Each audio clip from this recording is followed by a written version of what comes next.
Please subscribe to the channel. I'tikaf of the Prophet sallallahu alaihi wasallam in the month of Ramadan and the benefit of i'tikaf. الحمد لله رب العالمين والصلاة والسلام على أشرف الأنبياء والمرسلين أما بعد. My dear brothers and sisters and respected listener, we are so lucky, so fortunate. We are in the month of Ramadan, mashallah, offering Taraweeh, reading Quran and doing dhikr of Allah subhanahu wa ta'ala. We are getting so much reward by Allah subhanahu wa ta'ala, satisfaction, tranquility, mashallah. As you know, in the second ashra of this month, second days of this month, on last day of this second ashra, meaning 20th of Ramadan,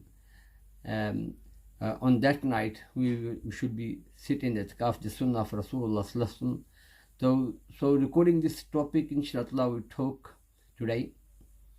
Hadith عن أبي سعيد الخدري رضي الله تعالى عنه قال إن رسول الله صلى الله عليه وسلم اعتكف العشر الأول من رمضان ثم اعتكف العشر الأوسط في قبة تركية ثم أطلع رأسه فقال إني أعتكف العشر الأول ألتمس هذه الليلة ثم أعتكف العشر الأوسط ثم أتيت وقيل لي إنها في العشر الأواخر فمن كان اعتكف معي فليعتكف العشر الأواخر فقد أريت هذه الليلة ثم أنسيتها فقد رأيتني أسجد في ماء وطين من صبيحتها فالتمسوها في العشر الأواخر والتمس في كل وتر.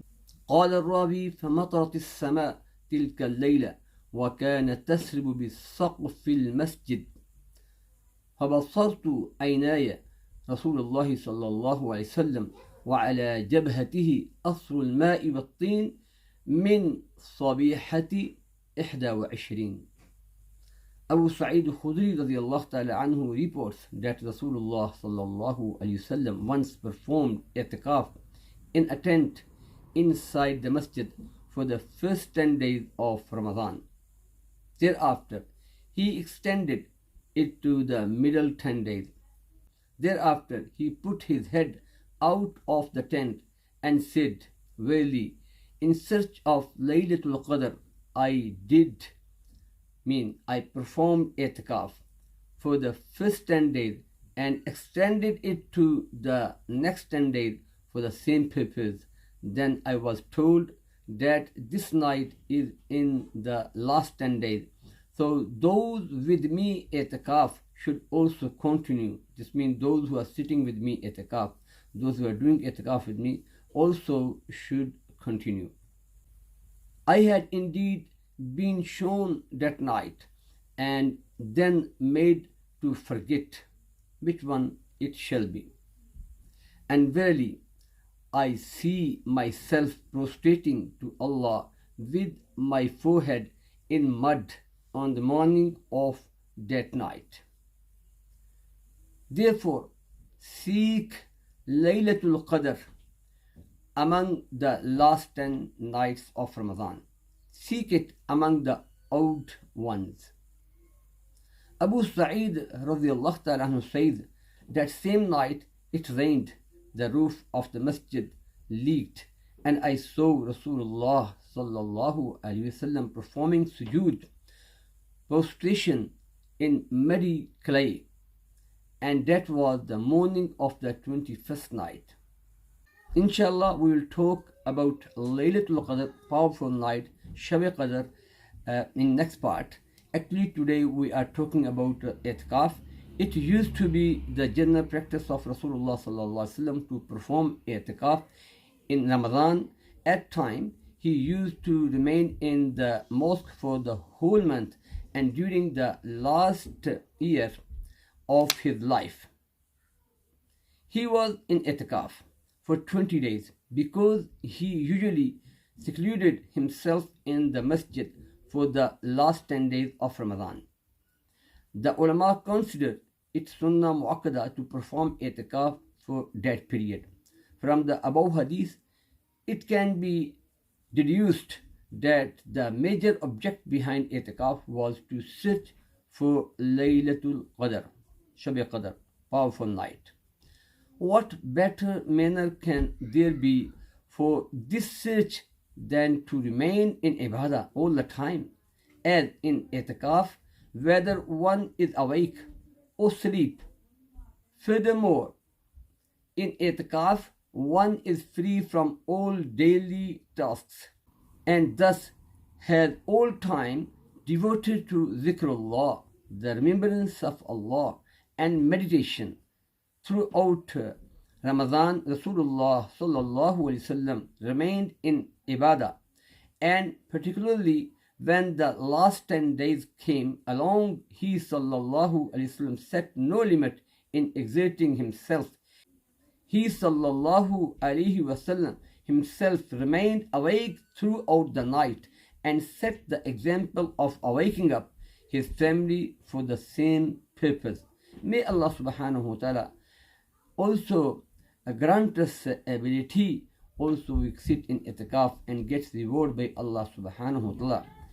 If someone sit itikaf, inshallah, he will achieve the achievement and he will get or he or she will get so much reward by Allah subhanahu wa ta'ala. May Allah make it easy for all of us, inshallah, to sit itikaf and get reward by Allah subhanahu wa ta'ala. May Allah subhanahu wa ta'ala accept our listening and saying Ameen. میرے محترم سامعین کرام اور پیارے بہن بھائیو، السلام علیکم ورحمۃ اللہ وبرکاتہ۔ الحمدللہ، اللہ کا احسان عظیم ہے کہ اللہ پاک نے ہم آپ کو جو قبول فرمایا ہوا ہے قرآن پاک کی تلاوت کا کرنا، ماشاءاللہ رمضان بھر کے روزے رکھنا اور راتوں کی عبادت کرنا، یہ اللہ کی بڑی کرم نوازی ہے۔ اللہ پاک اپنی بارگاہ الہی میں قبول منظور تو فرمائے۔ آف کورس ہم سب جو ہے بہت سکون حاصل کر رہے ہیں الحمدللہ۔ اب یہ ہے کہ اب دوسرا شاہ یوں ہی یہ گزرے گا، یعنی کہ گزرنے والے ہوگا جب آخری دن ہوگا، یعنی 20th رمضان، یعنی 20 رمضان کو جو ہے اس رات کو جو ہے 20 رمضان جب آئے گا تو اس رات کو جو ہے اعتکاف بیٹھنا ہے، اور اس کی بڑی فضیلت ہے انشاءاللہ۔ تو اس بارے میں ہم بیان کرتے ہیں۔ اللہ پاک جو ہے ہمیں صحیح بات کہنے کی اور آپ کو صحیح سننے کی توفیق فرمائے، پھر عمل کرنے کی توفیق عطا فرمائے۔ اس بارے میں حدیث ہے، ابو سعید خدری رضی اللہ تعالی عنہ فرماتے ہیں کہ نبی کریم صلی اللہ علیہ وسلم نے رمضان المبارک کے پہلے عشرے میں اعتکاف فرمایا، اور پھر دوسرے عشرے میں بھی آپ علیہ الصلوۃ والسلام نے اعتکاف فرمایا، اور جس خیمے میں آپ اعتکاف فرما رہے تھے اپنا سر مبارک باہر نکال کر ارشاد فرمایا کہ میں نے پہلے عشرے کا اعتکاف شب قدر کی تلاش اور اہتمام کی وجہ سے کیا تھا، اور پھر اسی کی وجہ سے دوسرے عشرہ میں بھی اعتکاف کیا۔ پھر مجھے کسی بتلانے والے یعنی فرشتہ نے بتلا دیا کہ وہ رات اخیر عشرہ میں ہے، لہذا جو لوگ میرے ساتھ اعتکاف کر رہے ہیں وہ اخیر عشرہ کا بھی اعتکاف کریں۔ مجھے یہ رات دکھلا دی گئی تھی، پھر بھلا دی گئی۔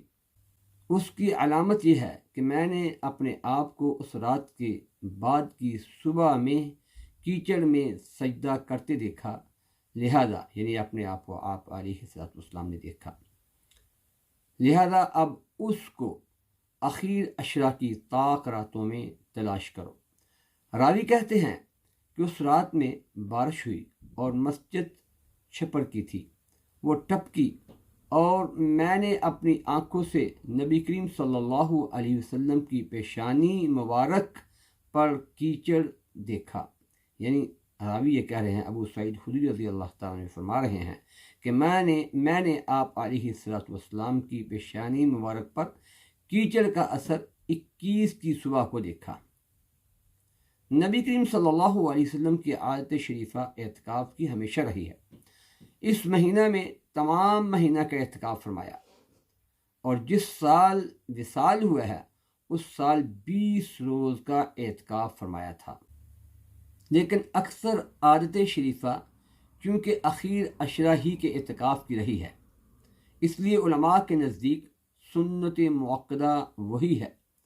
حدیث والا سے یہ بھی معلوم ہو گیا کہ اس اعتکاف کی بڑی غرض شب قدر کی تلاش ہے، اور حقیقت میں اعتکاف اس کے لیے بہت ہی مناسب ہے کہ اعتکاف کی حالت میں اگر آدمی سوتا ہوا بھی ہو تب بھی عبادت میں شمار ہوتا ہے۔ سبحان اللہ۔ نیز اعتکاف میں کیونکہ آنا جانا اور ادھر ادھر کے کام بھی کچھ نہیں رہتے، اس لیے عبادت اور کریم آقا کی یاد کے علاوہ اور کوئی مشغلہ بھی نہ رہے گا، لہذا شب قدر کے قدردانوں کے لیے اعتکاف سے بہتر صورت نہیں، اور شب قدر کے بارے میں انشاءاللہ تعالیٰ اگلے حصے میں بات کی جائے گی۔